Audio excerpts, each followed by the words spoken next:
Hi hello నమస్తే welcome to our channel. నేను మీ చార్మి.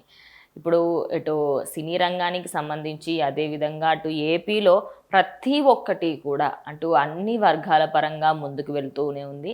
అంటే ప్రతి సెక్టార్ని కూడా అటు కూటమి ప్రభుత్వం అది చిన్నదైనా సరే పెద్దదైనా సరే దేన్నైనా కూడా కీలకంగా దానికి సంబంధించి అయితే మాట్లాడుకుంటూ ఉన్నారు. దానిపైన చర్యలు తీసుకునే దిశలో అయితే ముందుకు వెళ్తున్నారు. అయితే ఇదే క్రమంలో ప్రజెంట్ రాష్ట్రం మొత్తంలో అటు ఏపీ రాష్ట్రానికి సంబంధించి పంచాయతీరాజ్ అలాగే గ్రామీణ అభివృద్ధి అలాగే గ్రామీణ నీటిపారుదల శాఖ మంత్రి పవన్ కళ్యాణ్ ఉప ముఖ్యమంత్రిగా ఆయన అదేవిధంగా అటు చంద్రబాబు నాయుడు సీఎంగా అన్ని ఏ కార్యక్రమం అయితే చేయాలో పంచాయతీరాజ్లో వాటి అన్నిటికీ సంబంధించి కూడా ఇటు డిప్యూటీ సీఎం పవన్ కళ్యాణ్ అయితే చూసుకుంటూ ఉన్నారు. అదే ఇంకా రాష్ట్ర వ్యాప్తంగా మొత్తం 13,326 పంచాయతీలు ఉండగా వాటన్నిటిలలో కూడా ఈయనకి సంబంధించి ఏరియాస్లలో మొత్తం 13,324 ఏరియాస్లలో అయితే మొత్తం అటు పంచాయతీలు ఏర్పాటు చేయాలని అదేవిధంగా ఏమేం సమస్యలు ఉన్నాయి ఏంటనేది వాటి గురించి తెలుసుకోవాలని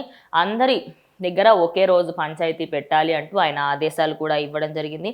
అదేవిధంగా ఈ నెల 23వ తారీఖున మొత్తం ఈ ఏరియాస్ అన్నిట్లలో కూడా పంచాయతీలు ఏర్పాటు చేసి వీటికి సంబంధించి ఇదివరకు ఆర్థికంగా యంత్రాంగాల్ని ప్రతి ఒక్కరిని కూడా ఆయన ఆదేశించడం జరిగింది. దీనికి సంబంధించి పనులు అదేవిధంగా వాటికి ఏమేమి కావాలి ఏంటి అనే విషయంలో కూడా ఇటు జన సైనికులు అదేవిధంగా అందరూ కూడా పనిచేస్తున్న జనసేనకు సంబంధించిన నాయకులు అనుకోవచ్చు.